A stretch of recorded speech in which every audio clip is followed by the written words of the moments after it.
What's up, y'all? Welcome back to the WRPF podcast. I'm your host, Alex Uslar, episode 33. Florida boys strong right here. All right. So first important question, before I even get into the long-winded intro, are you originally born and raised in Florida? Dude, I'm not. So I'm originally from up in the Northeast, man. So your girl's from Massachusetts, right? Yeah. I'm from Massachusetts, Western Mass. So like born and raised until I was like 11, and then I moved down here, and I go back like periodically every year. I got grandparents that live out on Cape Cod, but like for the last we'll call it like 19 years, Florida nationalized with 1 year in Colorado, but for the majority part, Florida. The reason why that fucks up my intro, and I almost asked you before we pressed record, but I wanted to hear the story because I spent about 5-10 minutes on open powerlifting before this trying to find out who the real Florida strongest man is. All right, because all you motherfuckers are transplants. All right, you, Dan Bell, Chad Pence, you guys, none of you guys are Florida boys.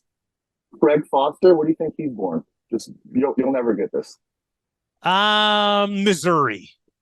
Germany, bro. Okay. Craig was born in Germany. His parents were probably like military or something like that, or they're actually German. Yeah, so he was only over there for a little bit, but like Doc Craig, bro.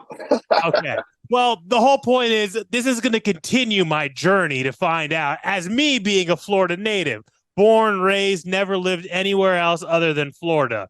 I got to find out. We will find out who the true Florida strongest man is, because you would have been up there. There are only a couple other contenders. I'm going to say, based on amount of years so far, you're one of the top. Like 19, dude, for sure. So that's okay. That's a pretty, like 2/3 of my life. Your whole foundation was Florida to the fucking core. Developmental years, for sure. Okay, beautiful. So back to your intro. Shane Holler, if you guys don't know him, he's one of Florida's strongest. Florida, in quotations. But in comparison to the other Florida boys, he's got years under his belt.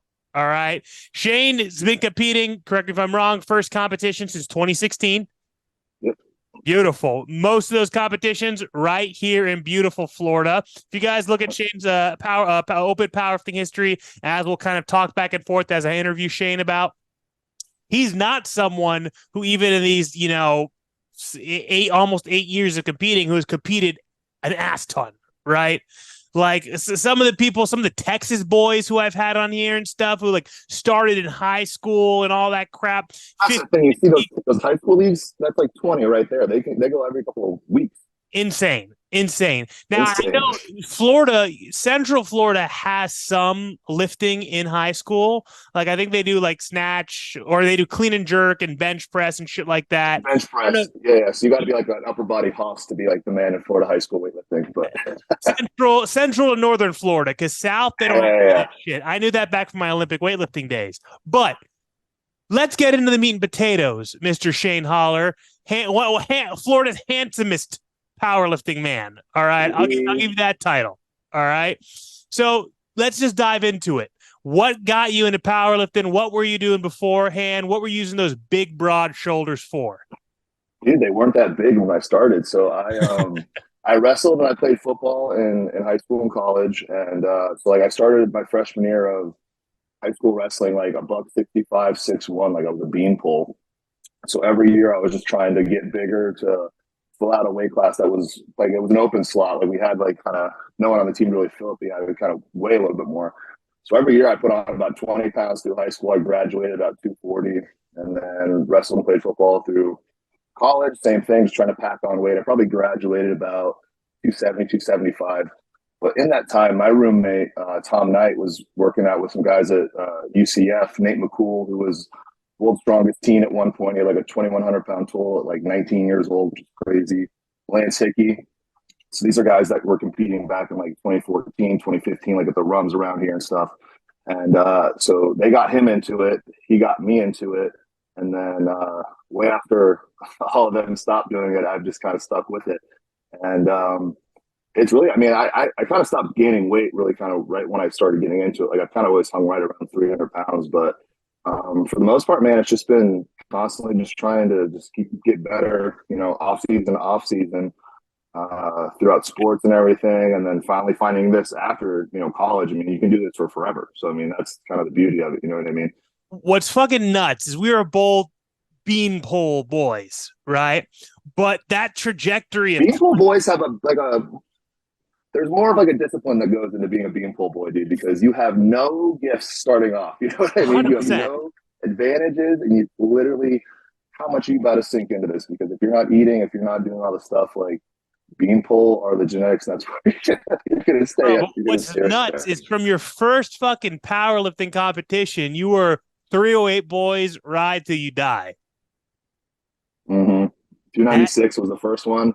I've done one super heavyweight comp, but it was me just being like an absolute. It was probably like my fourth meet, I think, and I weighed in at 320, so it wasn't. I could have cut to 308. It was literally just me trying to just be as absolutely big as possible, and literally even off seasons, 320 is probably about the top that I would kind of go just as far as. I mean, I feel big right now as far as like heavy breathing and just like out of breath sometimes or anything else like that. But 320 is like a different beast. Like putting on your shoes, it's like I have all the respect for anyone that's 350 plus 400 pounds. You know what I mean? Like that's like a different existence for Well, sure. dude, I'll tell you, if you guys are listening, you guys don't know Shane, go look at his Instagram. But if you look at your Instagram, you look at you meet you in person.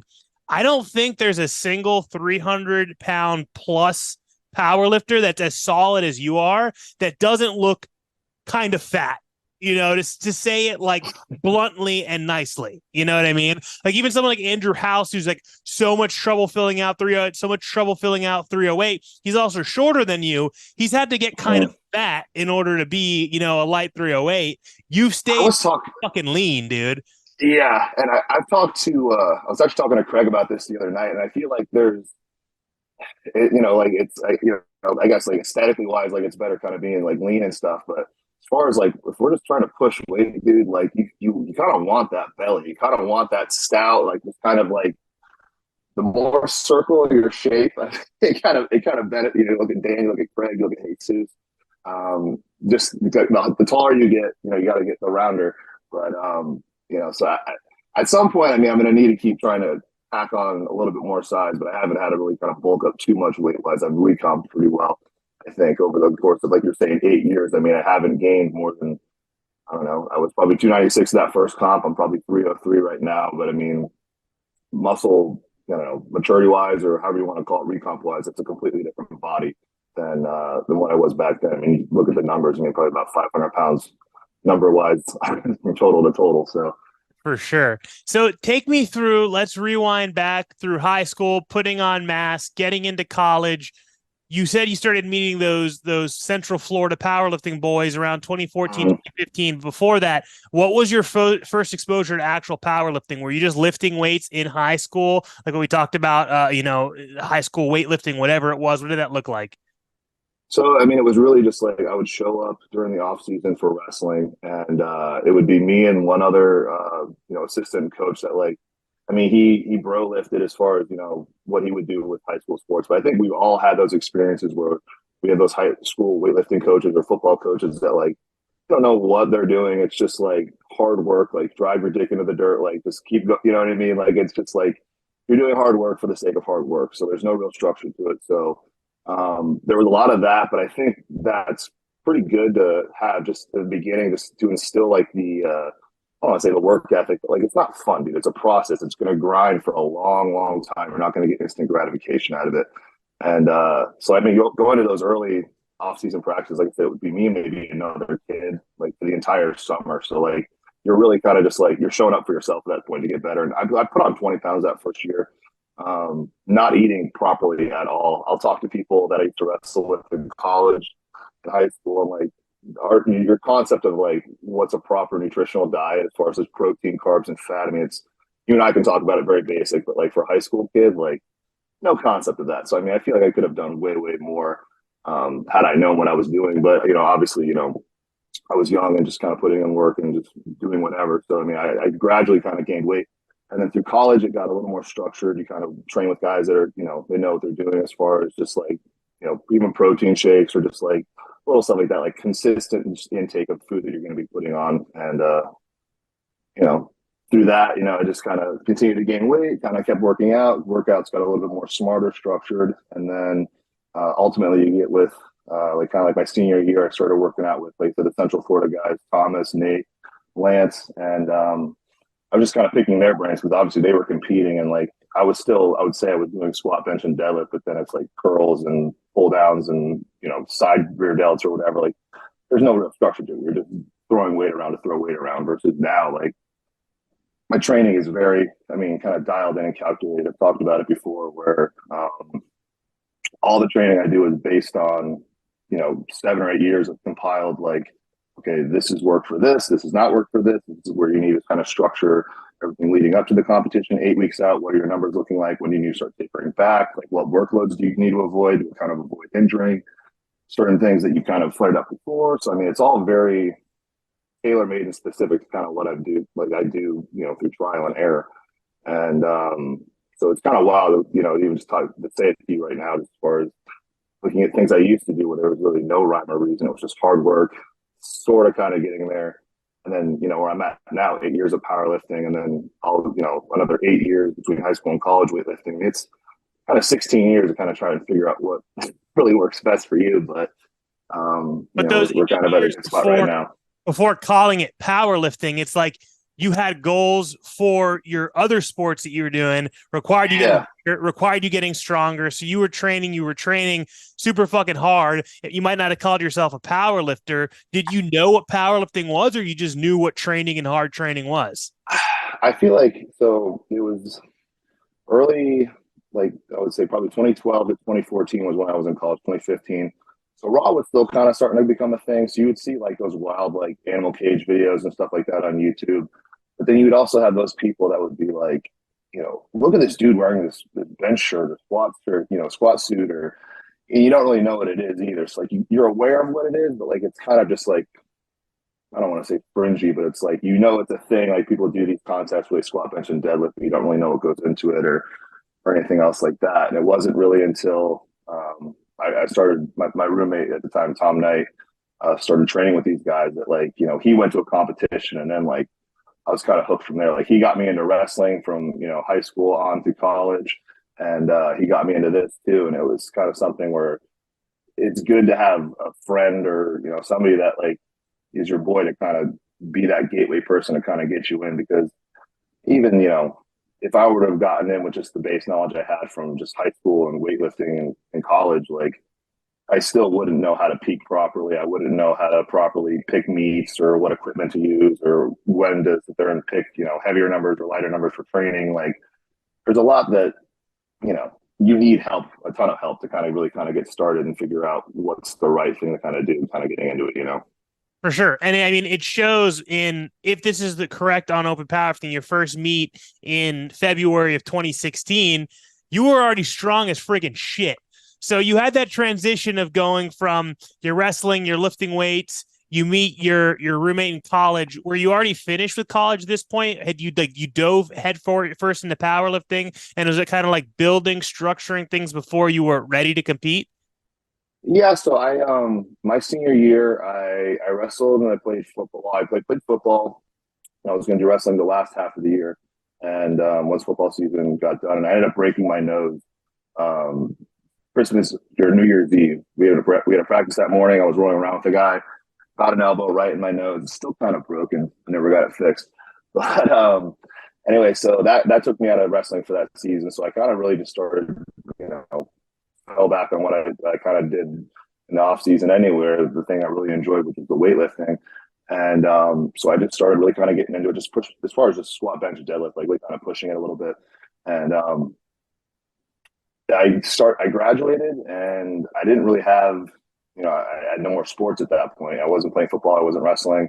And so I kept kind of just pushing the squat, bench, and deadlift and bro lifting stuff at like an LA Fitness for a few months. And then I ended up meeting a guy out here in Tampa, and he went to a local competition. We trained for a couple of weeks together at the gym, and he ended up going to do a local meet, and he met some people there that trained at a gym around here. And so he ended up bringing me over to that gym, and that's where we ended up kind of getting some more like actual structure and stuff. I wasn't training with the guy from college anymore because he was still in Orlando, so I kind of found a team around here. They were equipped lifters, but they ended up kind of just giving me the foundation of like actually planning. Like having a concept of 12 weeks to get ready for a competition, or training certain movements, or pulling back on certain things before a competition. I would have no idea about any of that, picking the meat or anything. Things you just like, it's like having that that person to kind of be that like gateway person to get you in, you know what I mean? And then from there, I was at that gym for probably about a year, and I ended up hurting my back really bad. I had 3 or 4 bulge discs, an extruded disc, and probably before my third meet, I mean, I thought I was probably going to be done. I went to a doctor, and they told me I was going to need surgery to sit there and fix the discs in my back, and freak me out. And because I had played football with guys that had spine surgeries and stuff like that, just so they can continue playing football. This is jacked them up pretty bad. And you already competed, right? This is after you already done your first competition. So I done 2. Yeah, so I did my first meet. I did 1847 total, and I was getting ready for another meet. You're brand new, so you want to do a meet every 3 or 4 months. And I ended up hurting my back, so I did a bench only. That one's not an open powerlifting, but I benched 475, and because I couldn't squat or deadlift, I had a hard time just kind of moving around. And so at that point, I was kind of freaked out as far as what I was going to end up doing. I got a second opinion from a chiropractor up here in Clearwater, Dr. Eric Nye. And he basically told me, he's like, look, like what's going on with your back is serious, but you can definitely continue doing what you're doing and not do surgery, because that's something that you're just going to have to readdress it, maybe 10 or 15 years from that point.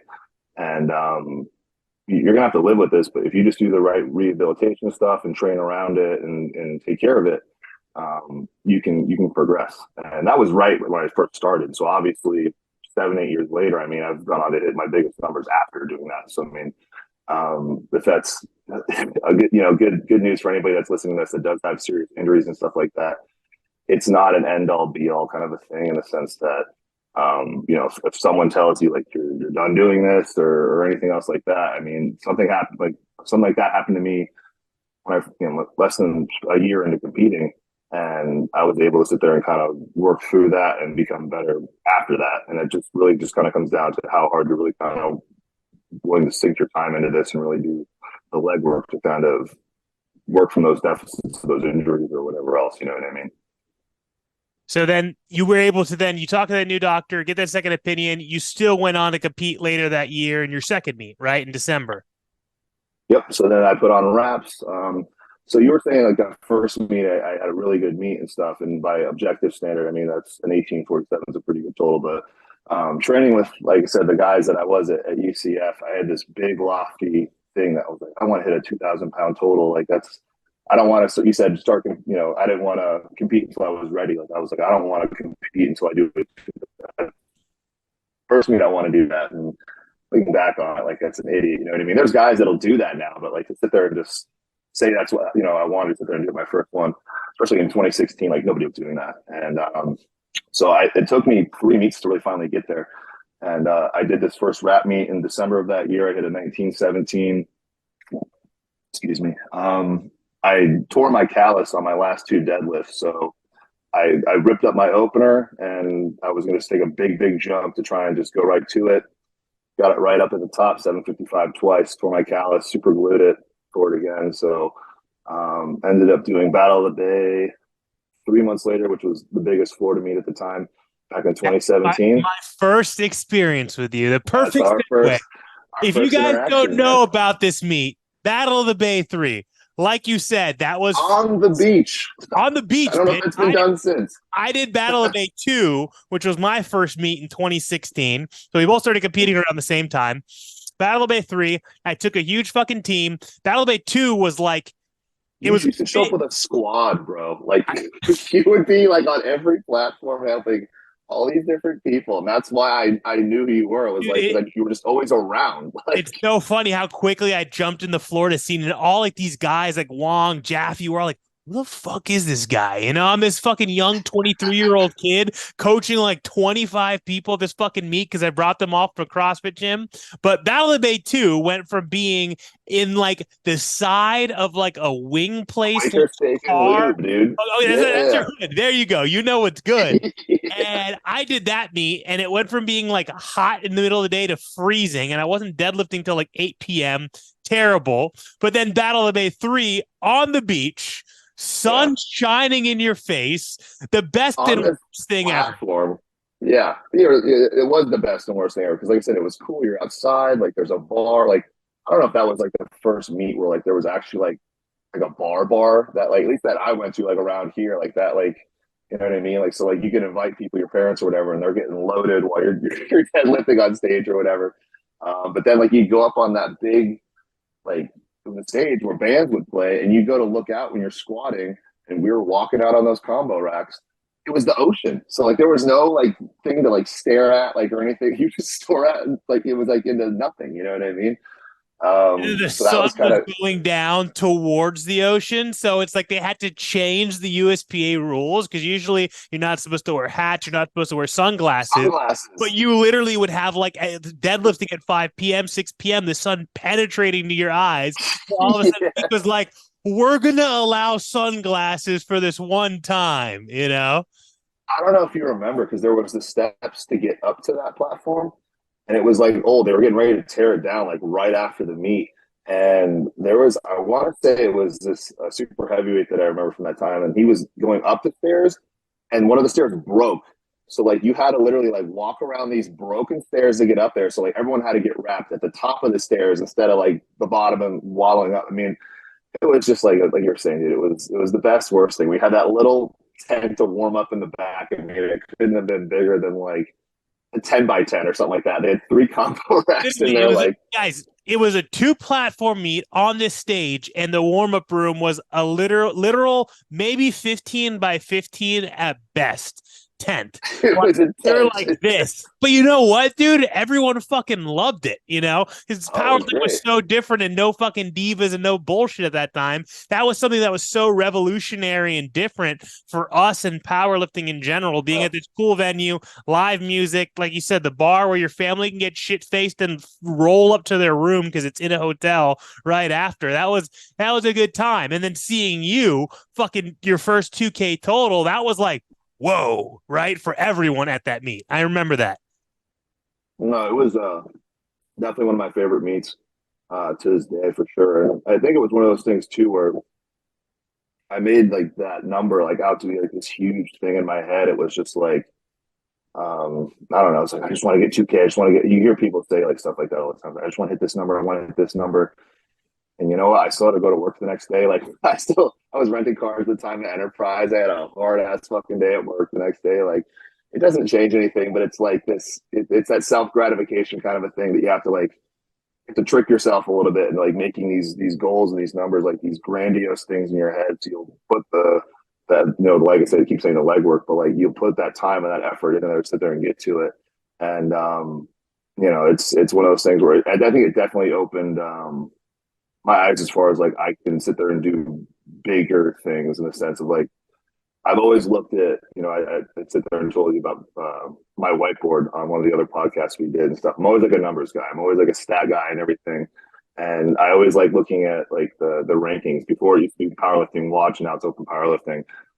But just seeing where you stack up, I mean, it's an objective thing. You know what I mean? It's like leaderboards on anything. You know what I mean? You can just see where you stack up. And like 2K at 308 would have been like top 10 at that time, or what they call top 10. There's still missing information from that site, but it just in my head, I was like, if I could just get to that top 10, like that would be like insane. It would be crazy. And it's like every power goes to this thing where it's this number and you hit it. And for like 5 minutes, like you're stoked. And then you're just like, I probably could have done like 5 or 10 more pounds. Like, you know what I mean? Like you don't want to say you cheapen it, but it's like it's always on to the next thing. It's always on to that next deal. And so for 2K, I mean, it was that same thing where I was like, man, that's awesome. 21's not that hard. I can already start working on these numbers in my head, or 22 or 23, and it's 24, and it's just one of these things where I think that is kind of the thing that gets everyone hooked is like there's always just room for more. Like you never want to just like hit a number and it's like, well, I'm done. And I know people there that do that. And I think, um, if that's a number that's big enough for you to make that big of an impact on your stuff. Like I just haven't found that yet. So I gotta keep chipping away here until I get to Well, that magic number, right? that's human nature, and that's human nature for someone that's driven and driven enough to be successful. Whatever it is. Even in business, I mean, look what Yep. you've done with your gym and your whole brand, bro. I mean, like we're talking about you bringing these girls from that CrossFit meet back in 2016, 2017. Look what you've done with Yeah. that since then. You know what I mean? Like, And yeah. same thing as you said in lifting, it's like every time I accomplish something new and I get a new notch under my belt, a new achievement, some financial reward or return, it's like, okay, now I could have done better. What can I do next? And being able Mhm. to have that mentality is what separates some people from other people and can set you up for success in whatever it is that you want to do. And I think that's Yeah. what holds back a lot of people, whether it's as an athlete describing that or as someone in your professional life or your career or whatever it is. It's the difference between someone who just will punch a clock in and out, going to a job, or someone who will just go to the gym and like do enough and stay in shape ish, just because they had a big meal or whatever, or someone who Mhm. wants to be the best. So having that is, I think it's something that you either have it or you don't. You have that discipline in whatever you're going to put it into, which will make you great or greater than the people who don't have that. And you just said there's one thing I was thinking about, but you said discipline. I think there needs to be like a blend of discipline and passion with it because the passion is going to kind of keep you coming back and stuff. But the discipline aspect is it's going to be the extra stuff that like it's outside of passion at that point. Like I do got to show up regardless. I got to sit there and just keep putting in this legwork. But it's like if you can get like a beautiful harmony of the two, where it's like you're rewarded through the discipline that you're able to put in. You know what I mean? You can get that back. Like they just kind of keep raising it. You know what I mean for each other. So Agreed, man. So continuing through that competition history, something that's very impressive of you and your competing. I know you speak super highly of your coach. When did you first get with him? so right at the end of 2016, so right before I did that first rap meet, the 1917. I had a pretty jacked up back at the time. I wasn't really sure what to do. I left that initial gym I was training at, and Sean Danner was also training at that gym, and him and I became boys. Just through our time training there, stuff like that, for probably about 6 months. And him and his roommate at the time, Nick Irvin, Nick was a personal trainer, and they were talking about trying to do something with a gym and stuff. And Sean, while he competed in powerlifting and Olympic weightlifting and stuff like that, like he's super book smart when it comes to like the science of it, like how to just he's read everything as far as just like the philosophies of different stuff and just how to apply it and everything. And Nick had the gym savvy sense of wanting to opening a gym with the personal training experience. And Sean had the knowledge of coaching and kind of how to apply it. And so we used to sit there and just kind of hang out with each other outside the gym, just kind of bullshit about it. And I brought up, I was like, well, why don't you coach me? You know what I mean? Like you're looking for these athletes, you're looking to sit there and try this thing out. Like let me be the guinea pig. And so they both kind of, through working with them both, like they rehabbed my back. They got me back to fully able to kind of train and squat. And at that time, I kind of switched my stance out from very high bar, close stance, which is, looking back at it now, is like kind of goofy for my leverages and stuff. That's where I started, and brought it into that more low bar, wide stance that I have now. And, so he was my coach for that, 2016 to really up until this last meet I did in April. We, 1847 total to a 2347 total. So we added 500 pounds in my total in like, 6 years, something like that. And really this meet is actually the first time that I'm self-coaching too, which has kind of been a huge, I'd say huge learning curve, but it's just been like a confidence thing more than anything. And I got his blessing on it more than anything. I'd been doing my own off season programs and training for probably the last like 2 or 3 meets. and he would always just show up for the peak at the end because he just knows how to just get everything dialed in for when I need it to.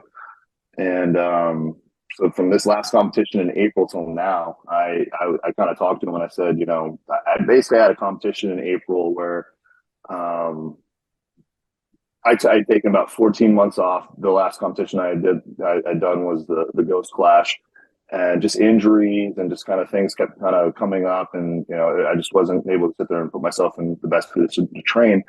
And so I was finally able to put a meet together in Texas in April, and I was gunning for that world record total at 308. It was 23:75 at the time, and missed the world record squat. I just tried to chip it. It was like 9:28, and then I wouldn't say like at that. It's hard to sit there like when you have high expectations and then something kind of happens. It's very hard to kind of continue on through the day and stuff like that. So bench didn't go great either.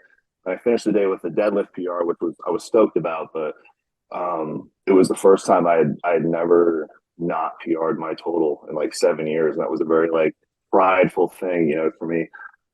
So I went 5 for 9 with a 23 of 3 total, which I mean, objectively, like that's a huge number, and it's not anything. But I was pissed. I was pissed, and that was gonna be like my last meet for the year. Like I was just gonna sit there and try and tick that off, and then just chill for the year again. Like you're saying, I don't compete very often, and when I say like the next day, I picked out the very next competition that I could find that was going to be close or whatever else. That's what I did, and that's going to be Jordan Wong's meet here in Port Charlotte next weekend. And it was funny. I literally forgot to went give home. you guys that in the intro, guys. You think you guys probably figured I've been interviewing a lot of people who are getting ready for the Ghost Clash, right? And Shane is getting ready for the Ghost Clash, but he's also competing this weekend, right? Yeah. So go ahead. Tell us about that. So so I picked out this competition, and when I say I literally wrote 33 weeks of training leading up to this meet and stuck to it for 33 weeks, that's what I did. And I got Sean's blessing on it, but I was like, hey man, this is kind of what I want to try and do. I think I'm going to handle the off season. I just want everything to flow together through the actual peak and everything else like that. And he gave me his blessing on it, just as far as, I've taught Baby Bird everything he needs to know. Let's see if he can fly out of the nest himself. And I think any coach, you know what I mean? Like ultimately you just want to sit there and you want the best for the person, or anyone that's a good coach should want the best for the person. And he's still my boy, and I was double checking with him on things, as I need it. But for the most part, we kind of flying solo, just kind of picking my own numbers and what's worked good in other preps versus other ones. And I think I put together, probably my best prep to date, kind of coming into this one here. Injury wise, nothing to really speak of. I don't really feel too banged up. And so that's good because I'm signed up for this meet, but then 17 weeks later, I'm signed up for Ghost Clash here in April.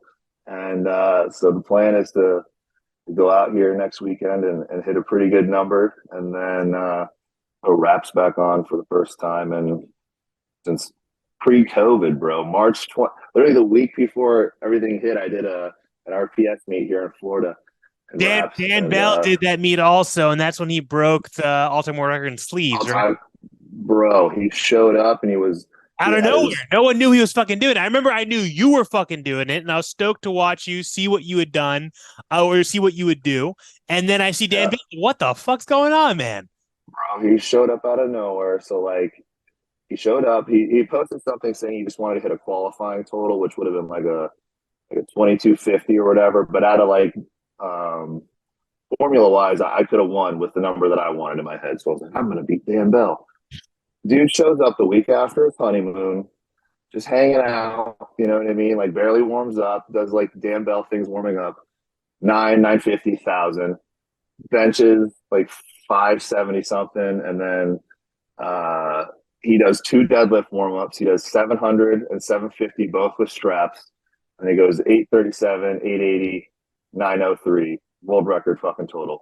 Drinking beers the whole fucking time. Like it was the coolest, most frustrating thing to watch, man, because it was like like being full, like genetics, right? You know what I'm saying? Like we got to do everything right. We got to make sure like everything's dialed in. food, training, hydration, like by the number, you know what I mean? And this motherfucker just shows up and is just having a good time, and somehow that works really, really good for him. But yeah, that was my first meet with Dan, and but that was also the last time I squatted in wraps. So I know we had talked about that previously. The last time I did the Ghost Splash, and I had signed up for wraps, and then I had a good meet the meet before at the showdown, and I wanted to stick in sleeves and sit there and try and have a shot at that all time squat world record, which worked out pretty good. And then this time around, I think it just works out best if I can realistically just add maybe 5 pounds to like my bench and my deadlift, and then put on wraps and get another 50 pounds. I mean, that's 60 pounds on a total already. So it's like I think at this point for me, it's not necessarily hitting these like grandiose PRs or whatever. I mean, if you can string everything together on the same day, each one's a 5 to 10 pound PR. I mean, that's 30 pounds on, but it's like it's putting all your best stuff on the same day. It's hard, man. I mean, you coach Jawan, like that's the top of the dude for him, but it's like for him to put everything together on the same day, which he did at his last meet, which was amazing. But it's like it's hard, man. You know what I mean? Like, so But it's also very method, like being methodical. knowing going into what you're going to do. Because if people look at his own power thing, last year at 181, he was attempting the bench all-time world record at 520. You know what I mean? That wasn't even in our cards or in our plan. You know what I mean? We benched 507, and that we were okay with that, because it's figuring out how to string everything together, not reevaluating what your goals were at one point. Like when we were attempting that all-time world record bench and he trained for it, he was injured and couldn't squat, over 700 pounds. But then all those mid 700, high 700 pound squats take a toll, joints, low bar, bench might not be the same. So it's reevaluating those goals and how to put things together. Because at the end of the day, your complete package is the most important, right? The total. And then, so for you, like how much of that is you're feeling it and you're like you're kind of gassing him up to those numbers? Is he wanting to sit there and jump to it? Or you guys kind of cohesively just like you're both vibing, you're both feeling the situation, like let's do this? Or is it this is paint by color, like you have this whole thing planned out and it's like on the day, you know what I mean? Like we're going with this. Going in the American Pro, it was all literally pen to paper, exact to plan. Nothing had to change. Nothing had to deviate except him getting called on his opener squat because they swung the mono arms. I was there when you were at the table, bro. That was terrifying. Like, oh, bro. Because the plan was to jump directly to the all-time world record squat, which he had hit in training, and he had, broke the all-time world record a year before, and he had broke it in training, his all-time world record, but he also had just 20-something pounds. So that was the only thing that wasn't pen to paper to plan, but I stuck to the fucking plan, because as a coach, go ahead. I didn't even cut you off. As a coach, how frustrating are those weight cuts for you? Because I message him every time. And I go, you're the craziest power lifter. You're the craziest lifter I know, bro. And he's like, oh, dude, I do this to myself every time. And he figures it out. He does. He's fucking built different, dude. And did he wrestle in high school? Was he a wrestler? Football. Yeah. He has no even weight cut experience. He's just tough. He just fucking. And he just also bullshits me. Like we talk everything training. We analyze everything that's going on in his training. And then I ask him, like, what's your body weight sitting at? Oh, I'm good. I'll be good. And this last prep, he wasn't keeping me as updated. Last year's American Pro, he's like, oh, I'm 193. I'm 194. I'm 193. I'm, easy day, easy cut. And it always was an easy cut. And this time he's like, I'll be good, boss. I'll be good. And I'm like, but for real, what are you walking around at? Oh, I'm around 197, 198. And I'm like, okay. And then his girl outed him at weigh-ins. Oh, yeah, he'd been walking around at 205. I'm like, okay. All right, well, I still even knowing that, after knowing all of that, I slightly pen to paper changed some things, but like pretty much everything that is openers, that's it. Everything that was seconds and what was locking into the thirds was like what we had planned like 8 to 10 weeks out. Yeah. That has to be such a good feeling when it all, and like And like I told you, man, I have that whiteboard and I write all this stuff out. Like I wrote it all down in April, and the number, you know what I mean? It hasn't changed since then. It's like just stare at something like that and just focus on something, like whether it be like a single lift, the total, whatever, just to stare at something like that and then to just have it go exactly how you. I've had it happen like that. I've had it not happen like that, but damn it, when it goes good, man, what a feeling! What a feeling, bro. Well, it's like you said, looking at your open powerlifting, you've had a lot of consistency and a lot of consistency climbing up, right? Not over Mm-hmm. competing, consistently making increases. And I remember what you got slightly over, not slightly, you got very overshadowed by Dan Bell. But at that meet, your last meet in wraps, you squatted 903. Fucking massive. I remember seeing that. I was like, holy shit. Because previously, before that, when you're in wraps, you're 850, which was huge when you squatted that 850, being an 800-pound squat, Mm-hmm. right? And then just like that, you're a 900-pound squatter. But then also seeing you not in wraps since then in 2020, over 3 years ago, becoming a 900-pound sleeve squatter. I've been personally super excited. Like I'm a huge Shane Holler fan, right? Of what's going to happen when them boys throw back on those wraps, bro. I don't. It's. I don't want to say it freaks me out, but it's just like it's another variable where like I remember what I used to not like about it was like having a consistent rap person there, getting the timing down for it, like and basically I would have someone rap me, but it was like I would assist in the rap as well. So like it was, I mean, it was like a glorified self rap. So I mean, the most I've tracked is like 50 pounds carryover between sleeves and wraps. So I mean, I would assume as long as I get somebody competent to put them on, that like, you know, if I can, like I said, add 50 pounds to whatever I do next weekend, like I would be stoked about that. Like everyone's, I don't say everyone, but like I'll have people message me when I'm talking about the reps and they're like 1,000, 1,000. I'm like, I was like, I'll be like I said, I'll be stoked to put on 50 pounds on whatever. And like I said, total's my game here. So if I can just put together a big squat, a big pull, and something decent on the bench in the middle, and then it all checks out. Even next weekend, you know, the goal is 2,400 pounds. You know, I'll say that. But how I go about that, it really kind of there's like about a 15-pound range that I have on all three, and it's kind of interchangeable. You know, if I do a little less on squat, then I can make up on pull, and vice versa. If I get a good lead, I only need to pull a certain amount.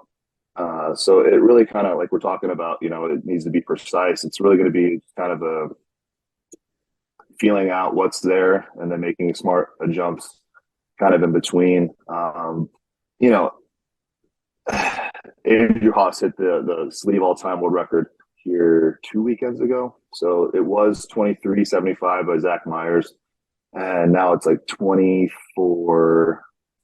It was a weird one of those USPC meets where they have like the weird kilo Pounds. integers and stuff. Yeah, yeah. Yeah, I don't ever get how it works out, but so that's the new number. So I mean, for me to sit there and try and shoot for something big like that, I'm not going to say that if it's not set up that, you know, I would load some kind of crate. If I can meet my goal by my second attempt pull, I mean, by all means, I'll load whatever just to sit there and have the experience for it. I've tried, like I said, that all-time world record squat.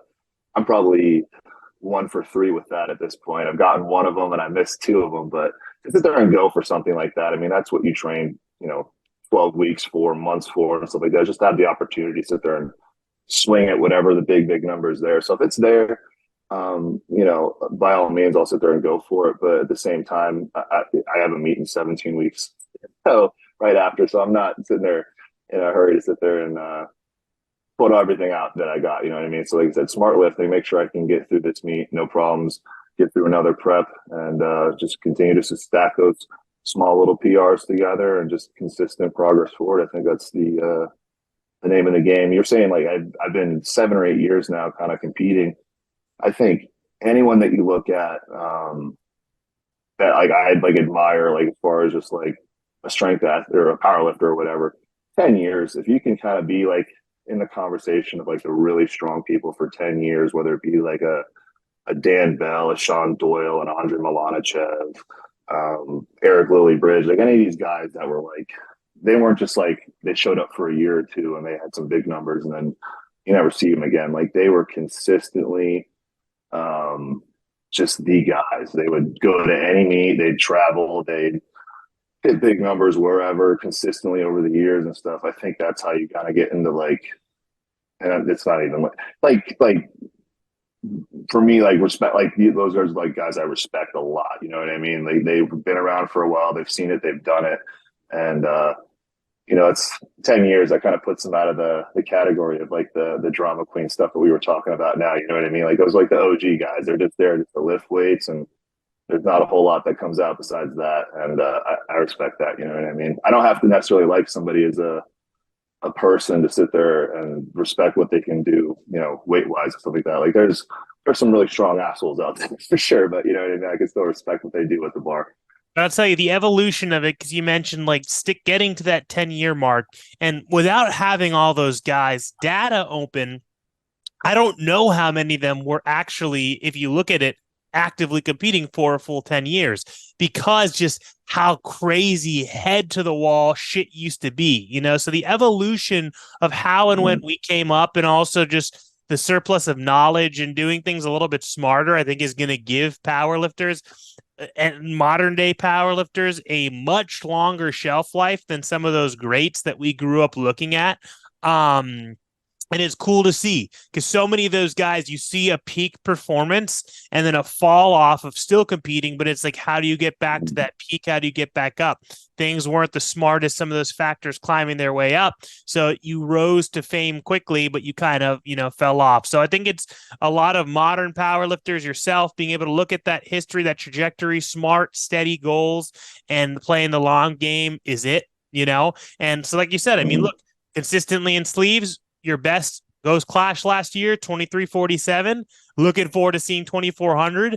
Wraps, you haven't competed in fucking 3 years, so anything you do is going to be a wrap PR total. There we go, right? What you could put together, that's going to be sick, bro. It's going to be cool to see. Awesome, man.